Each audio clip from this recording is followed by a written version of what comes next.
Hello and welcome to the Gooner Talk, back again with you guys for another show, for another episode of our Raw Reaction series where we react to the latest Arsenal news, matches, transfers, etc, etc. And today we're going to be looking at the published financial numbers, which have now been analysed by the one and only Swiss Ramble.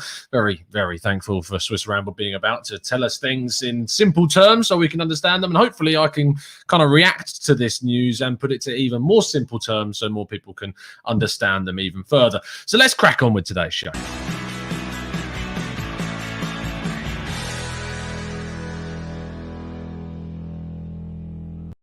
Now, first things first, this is not the only show of the day. I will be having a chat a little bit later on this evening at 9 o'clock UK time, so don't worry, I'm not interrupting any of your other shows, your same old Arsenals, etc. So make sure you tune in for all those other shows that are on this evening as well. But at 9 o'clock, I'll be having a chat to Soph about kind of basically Arsenal's league position. We don't really see things in the same way necessarily, so it should be quite a good debate to talk about. And I know a lot of people that feel like I don't represent their views. Hopefully Sophie is going to provide that other end of the spectrum for you, so make sure you tune in at 9 o'clock. But we're here to talk about the financial publication of the results of everything, basically, from 2019-20, which Swiss Ramble has now analysed. If you don't follow Swiss Ramble, you should do. Basically, for all clubs, it's not just Arsenal, breaks down lots of financial stuff regarding football around the world, and it's important to get a kind of feeling and an understanding around this stuff. Now, I want to kick off the show initially by saying I am not a financial expert by any means, which is why I'm very thankful for people like Swiss Ramble that can outline this information, make it easy to understand, and then allow us to interpret it. And I might interpret it completely different to what someone else is. In fact, I can pretty much guarantee you that I will see it in a different way. So what I am going to be doing is just giving you how I feel and what I think needs to happen going forwards based upon. I'm not going to go through everything because there is a lot, and there are certain things that are good news, bad news.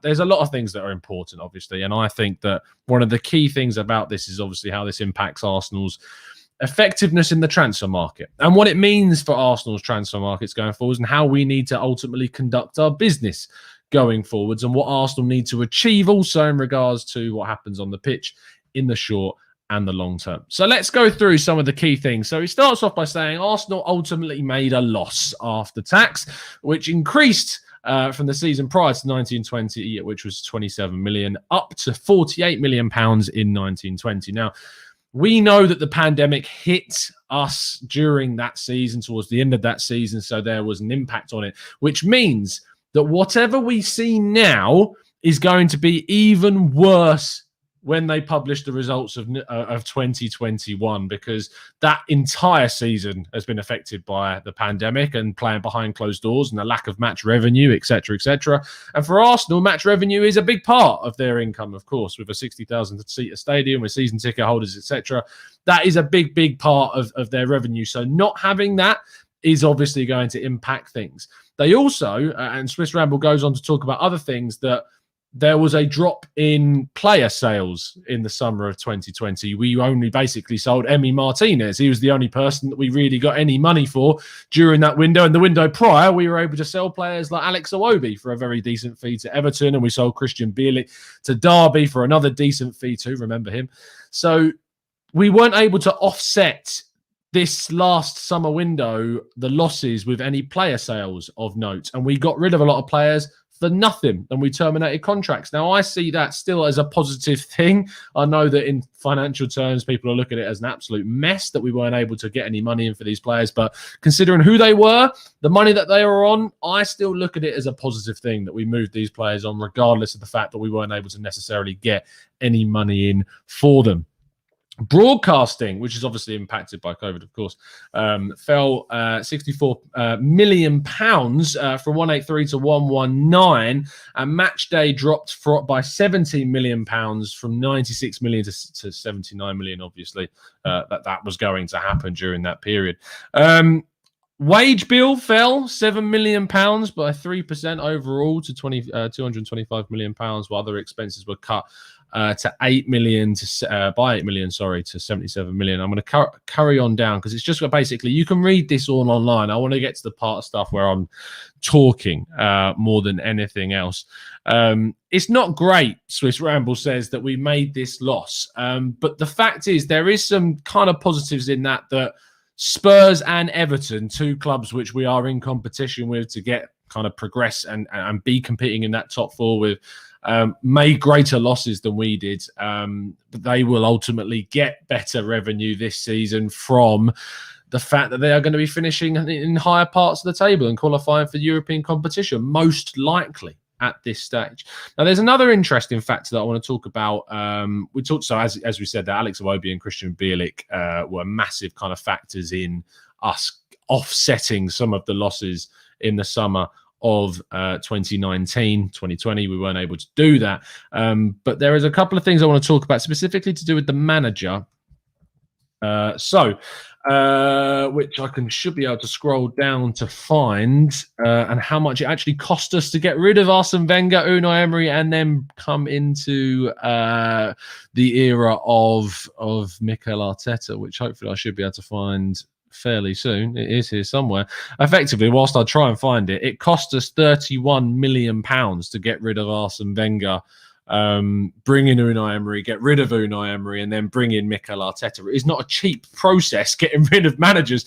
And for a club like Arsenal that ultimately are in a situation where we are restricted in the levels of finances that we can do. Oh, look, there's Mike replying to Swiss. So scroll down a bit more. I think it's further down. Let me see if it is Arteta. My search function isn't working for some reason. I don't really know why. But it's there. It's there somewhere. It's there somewhere. It cost us £31 million to get rid of Unai Emery and Arsene Wenger and bring in Mikel Arteta. I can't seem to find it on here, but if you go on to Swiss Ramble's Twitter and you ever scroll down, it will be there. It is there, which is really frustrating now. I can't find it. But what I do find interesting, what I want to talk about mainly, is basically the fact that the amount of money that we've spent on players over the last 4 years, and when I say 4 seasons, that doesn't include this one, it's talking about between 2015-16 and 2019-20, is that we've spent the better part of £561 million, here we go, on the amount of money that we've spent on bringing players in. We've made in the 1920 season, we spent 182 million on player purchases like Pepe, Tierney, Saliba, Martinelli, Pablo Mari, Luiz, and agents fees, which was above the average of those 4 years of 140 million pounds. And we've spent that amount of money. And when it all comes down to people going, Arsenal don't spend money, that's a complete fabrication. Arsenal spend money. We spend a hell of a lot of money. It's ridiculous how much we actually spend on players coming into the club. The problem is that we've spent that money incredibly poorly. And we've spent it on players that ultimately have not either improved us or have not reached the potential that we thought they would have. And that's the issue that Arsenal have continually done over the years, is we keep bringing in players that are not progressing us, are not better really than what we've already got. Or if they are better, when they arrive, they don't fulfill what we expect them to be able to fulfill. And that is a really, really big problem. I don't want to get bogged down on saying the things that we've done wrong. I'd rather really focus on the things that Arsenal need to change. And what ultimately Arsenal are going to need to change is a lot of things about how they tackle the transfer market. Now, I've seen, and this is what also really gives me the confidence that we still have the right setup in place right now, is because I see what we did in the summer of 2020, where we went out and we signed Thomas Partey and Gabriel, two players that are good, that are really quality players in positions that we needed to upgrade in, and they improved on the positions that we needed to improve in. And those areas are what needs to be continued with in the summer of 2021. I've published an article just now about 10 minutes ago on 101. You can find it on the Twitter feed at the Gooner Talk TV and at 101 Great Goals, of the type of signings that Arsenal need to make. is that Arsenal are in a situation now where we have quite a lot of young players. We're probably still going to lose a fair few of them. Reece Nelson, Eddie Nketiah, Joe Willock, following Balogun. These guys are going to go. And there's a few young players that are going to move on. But Arsenal still have a lot of young players at the club. Bukayo Saka, Emile Smith-Rowe, Kieran Tierney, Gabriel Magalhaes, Gabriel Martinelli. You've got young players, William Saliba, Konstantinos Mavropanos, the brilliantly named Greek defender. There's lots of young players at this club. And that's great because it means they'll gradually develop and we can give them opportunities and they get into that first team. But what it means is that now, with Arsenal in the position that they are in, is that they need to take that summer 2021 market as a cornerstone to bring in players that are going to be either just about to reach or are already in their prime. Last year, I sat here on the channel and I said that we need to be targeting players of like a lower age profile, and we need to be looking at trying to find those gems. And there is still part of us that will always still need to do that. We still do need to find the bargains, find the young gems, find the hidden secrets of the transfer market. Yes, that needs to happen.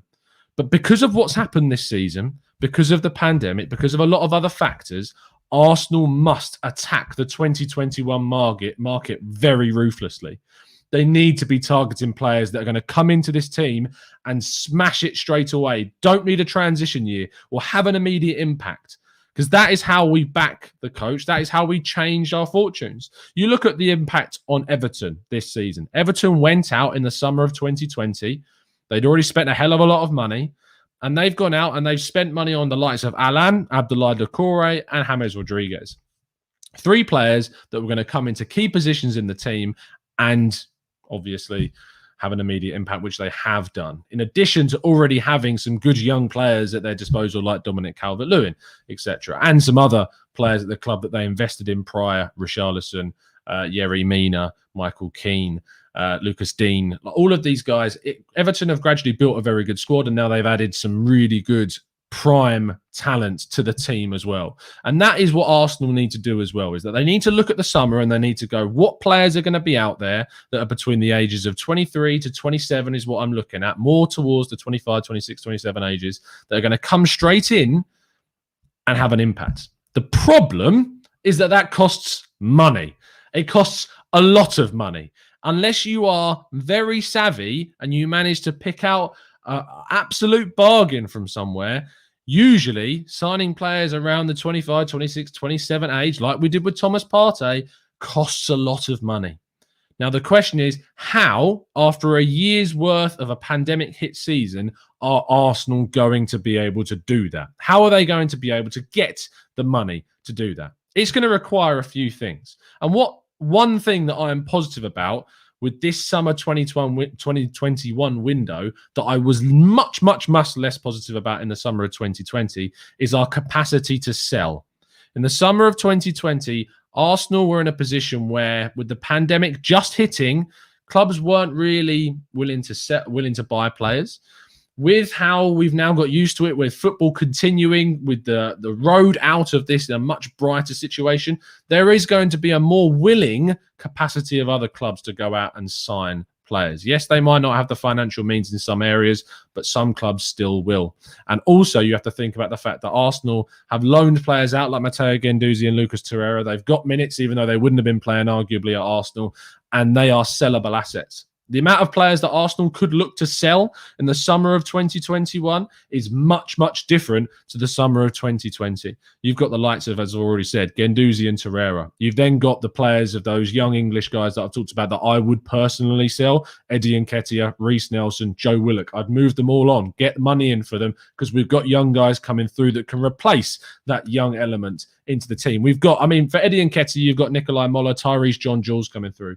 For Joe Willock, you've got the likes of Catalan Kurjan coming through. You've got Charlie Patino coming through. I know they're very young still, but they're coming through and they will develop gradually. For Reece Nelson, we've got other players. You've got George Lewis, which I don't know if George Lewis is going to go anywhere, but you've got Taylor Hart. You've got some of these young guys coming through that will replace what we have lost. We've got other players in the squad like Mohamed Elneny, Callum Chambers, Alexandre Lacazette, these guys that we can move on. Some people would move on Granit Xhaka at the same time. Hector Bellerin is another player that could be moved on in the summer. Arsenal can move on a hell of a lot of players this summer, and we could get a very decent amount of money in for them that could be reinvested straight back into the team. The second factor is the ownership. The ownership need to step up and they need to back this team, because if they don't, as we talked about with Turkish last week, under that ownership, we're not going to go anywhere more. We need to see investment. Everton have had investment. Chelsea have had investment, and they are pushing themselves by getting more players in, by getting more money into the club and spending it on transfers. It can't all be down to a self-sustaining model when you've wasted so much money already. Sometimes you need to put money in to make right the wrongs that we already did by wasting so many resources at this club. £561 million was spent between 2015 and 2019, and we sit 10th in the table. That is not reflective of the money that the club has spent, because it has been spent very, very poorly. We have not upgraded. We have not improved the squad. And whilst I see positives in this team and in the recruitment over the last year, it still needs to be backed. It still needs to be supported. And that is a very, very big problem. Now, for the last kind of 5 minutes of the show, I do want to open the floor up to questions from you guys in the chat box. So if you do have any specific questions that relate to what we've been talking about, please throw them into the chat box. Let me throw up. I'm definitely going to be... I told you, Mike. I said it, mate. I said it from the start. I never had the faith. I just didn't. I just had that feeling. And yes, I completely agree with you, Mike. Everton's current strategy is not particularly sustainable. Fast forward 2-3 years from now, if they don't get into the Champions League, Ancelotti will be gone with a lot of money out the door. I don't think Arsenal should. It's about taking the elements from what Everton have done. Is that Arsenal are in a different situation where we've got a hell of a lot more young, promising talent coming through than Everton currently do. But the thing is, Everton are succeeding with more players that are currently firing right now, with your Calvert-Lewins, your Richarlisons, your Doucourés, your James Rodriguez's, your Luca Deans, your Yerry Minas. Like, all of these guys are performing at the top of their game right now because they're doing really well. And Arsenal are in a very different situation where our senior players like Lacazette and Aubameyang aren't doing that well. And and Partey, who we signed, has been injured, and Gabriel has had his form hit after COVID happened, and Pablo Maria has come in and done a good job since. But there's been issues throughout this season. Kieran Tierney's fitness has not been great. Hector Bellerin has been very, very poor. We haven't had the same amount of success with the players performing as the likes of Everton have. But what Everton have done and what we need to do is still look at that, because I feel like Arsenal have the capacity now, with the players that are coming through and the young guys that are in the squad, to add 3, maybe even 4, 23 to 27, 28-year-olds into the team to have an immediate impact right now, rather than going the other end of the spectrum, finding a 20, 21-year-old player that's got a lot of potential and adding them into the team that are going to be good in a few years. No, we need people that are going to come in and have an immediate impact right now. Vinny says, do you honestly think there will be money around through though for transfers? Real and Barca are broke. All the leagues have been playing behind closed doors. Vinny, the honest answer is that we don't really know. We don't really know what is going to happen in the summer of 2021. But what I will say is that football seems to always find a way. Football always seems to kind of find a way that you could be in €1 billion worth of debt like Barcelona is, and yet they can still go out and sign players. Money is in the game. Football is money. That is what we live in this situation. And there will still be clubs out there that will have money to spend, and that they will be wanting to improve on what they've got. And there'll be clubs that have owners that are willing to inject money into them to recover themselves from the situation that we have found ourselves in at the moment. So yes, I still do transfers to happen. I think there will be capacity for Arsenal to sell players, and that players will want to move on from the club as well. So yes, I do. That is my honest answer. Just double checking the time that I've not messed up. We're all good. Dilly Diddy says, facts, Tom. The age group is vital for taking the club to a level we should be at. Experienced players we have are either past it or completely shambolic. Let's scroll up a little bit more just in case I missed any other questions. Matt G says, Tom, so does this mean we're not signing Messi on a free in the summer? You know, the weird thing is that people go that no team in the world can afford to buy Messi. But the thing is, whoever signs Messi is fine. Absolutely fine. Yeah, he costs a lot in terms of wages. Signing on fee would be hilarious. But Messi pays for himself in regards to the commercial side of him. Whichever club gets him, it's not necessarily a free deal, but in comparison, we spent a lot of money getting in Willian on a free deal through signing on fee and wages. And let me tell you, we ain't making that back commercially. Trust me, we just aren't. Messi pays for himself. Now, Arsenal are not in a position to go anywhere near Lionel Messi. I'm not saying that. But when you see people touting around saying the likes of Man City, PSG can't afford to go for Messi, they can. And Barcelona and all the debt that they've got can still keep him. It is all down to Messi where he goes, but any club in the world would take him because of the amount of money that he brings in. It's as simple as that. I mean, just go look at Joan Laporta, who's the new Barca president's words on it previously a few months back. He explains it. That's how it happens. Sabusiso says, why is our commercial revenue so low compared to other clubs in the top 6? That is a question that maybe someone else, maybe Mike in the chat can answer, because I'm not going to have a stab at answering when I don't know. I don't know why it's a lot worse. The Swiss Rambles thing, if you read it again, I've read it off. But there's so much since in terms of commercial revenue. I'm sure there is a reason behind it. Maybe Mike in the chat, he can answer that question for you. Teng Wang says, we shouldn't delude ourselves to think top 4 was our goal, which was an achievement by chance than invention. What we didn't do was seeing chance arrive. Grab them with both hands and push on. Mike says, in regards to your question, because of our marketability as a sliding team. So there you go. The fact that Arsenal are regressing and have begun to regress makes us less attractive in the commercial market. And success and money goes hand in hand in football, both on and off the pitch. And so clearly that is a reason as to why. JD says, get Aaron's Basuma Buendia, total cost around 100 million. We don't know how much it costs. Ollie JD, we don't know how much it would cost. Guarantees top 4, he says. The thing is, JD, is that your mindset with that and how I look at that is the same as what a lot of other people have, is that it's blinkered into looking at straight at Arsenal, is think if we get these 3 players in, we're guaranteed to get sort of 4. The problem is that Arsenal aren't on solid ground in regards to how they progress or how they grow. We're effectively on a bit of a conveyor belt. And we're running against the grain of that conveyor belt. And yes, we can add things into ourselves like better players to run faster. But all the while, that conveyor belt is going to speed up by other teams also improving their squads, continually spending money. We've got to keep pace with that so we don't fall off the end of the conveyor belt or the treadmill. Maybe a treadmill is a better analogy for this. There's no guarantees. Absolutely no guarantees, because funnily enough, there are 19 other teams in our league that are not sitting still, that they are investing, they are improving, they are spending money. And that's the problem that we face, unfortunately. Let's scroll to another question from Mr. Joe Kerr, who says, do we accept 18 months of dipping team form to try and address the finances, or do we prioritize pushing forward into the top 4 and borrow against our future financial stability? Basically, Mr. Joe, what you're suggesting is, and I think what you're asking is do we risk? Do we spend money now, arguably money that we may not even have and that would put us into debt, more debt, because we already are in debt, to try and get that Champions League football that would then generate the revenue to start gradually improving our financial situation to pay that off? I feel as a fan, it's very easy for me to turn around and go, yeah, stuff it, let's do it. Like, it's very easy for me to sit here and say, yeah, just do it. Like, just spend whatever it takes. And if it's coming from the owner, obviously it's less having an impact on the club's finances in itself, and as long as it correlates with the regulations, however true these regulations are these days.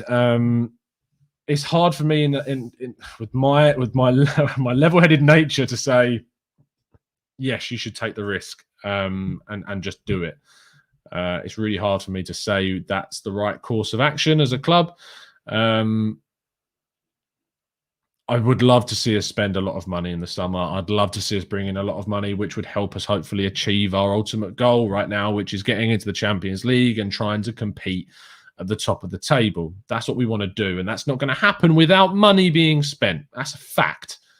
You don't get success 99 times out of 100. You will not get the success without the appropriate spending. You need a lot of things to go in your favour. You need a Leicester season where everyone else is performing horrifically, where everyone in your team stays fit, where players that you've signed from absolutely nowhere like Kante and Mahrez turn out to be absolute superstars. You need all these things to go your way for miracle seasons like that to happen. And they don't happen often, and they're much even more likely or less likely, to happen now. Unfortunately. And so Arsenal, to get there, need to spend. And I agree with what Turkish was saying on Tuesday, that I don't feel under the current ownership that will happen, because I don't see them investing. Even though they have invested, I don't see them investing to the relevant level that would be required for Arsenal. That is the problem that we faced at the moment. Matt Greek says, I am the chair of the East Sussex Arsenal Supporters Club. Tom, we have been told that all of our silvers are not being silver seasons. Is that silver tickets or season tickets or silver memberships are not being refunded for the next season. We are getting a 15 quid credit out of £55 total. Are you surprised? Are you surprised, Matt? Because I wouldn't be surprised, mate. I really, really, really wouldn't be surprised by that at all. So yeah, not whatsoever. I wouldn't be surprised. But as Mike says, hit Mike up on Twitter, and I'm sure he wants to talk to you a bit about that. Ian says, Tom, do you think we could sell Guendouzi and Torreira for 20 to 25 million in this current market, or the others with that amount of money? I'm expecting a loan, maybe again. Who knows, Ian? Maybe. Guendouzi, I think, only has a year left on his current deal after this season. So you're probably not looking at 20 plus. You're probably looking between around £15 million if we're lucky. El Neni, you're looking at sub 10. Torreira, you're looking around £15 million, if that as well. There'll be a lot of loan with obligations to buy, I think, actually, that might happen this summer as well. Like last summer, we saw that with a lot of clubs. But I think with the likes of Reece Nelson and Nketiah and Joe Willock, if Joe Willock continues to do quite well at Newcastle, we could get a good fee for him in the Premier League. And Nketiah, we could get an all right fee of a year left on his deal, maybe 10 to 15 million pounds. Reece Nelson, maybe a similar bracket as well. But these things, they start to add up. They start to add up ultimately. And if you can start gaining, I don't like putting value on things really, and I hate when people go onto Twitter and say, look, if we sell all these guys for this amount and we buy all these players for this amount, we'll be fine. And look, we've made profit. Oh, it's like I should be in charge of the club. And if in the reality, it just doesn't work like that, unfortunately. I wish it did, but it just doesn't.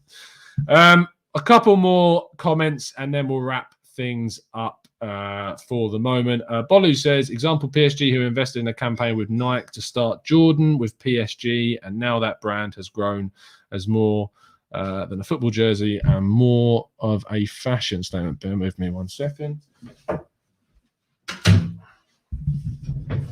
Yeah, I mean, ultimately it's about, you need to grow things in a commercial way that's going to have the biggest impact financially on the club. Do Arsenal have that right now? I feel like they gained a bit of it. We're bringing Adidas in, and I think they would have definitely made more shirt sales by having Adidas there rather than Puma.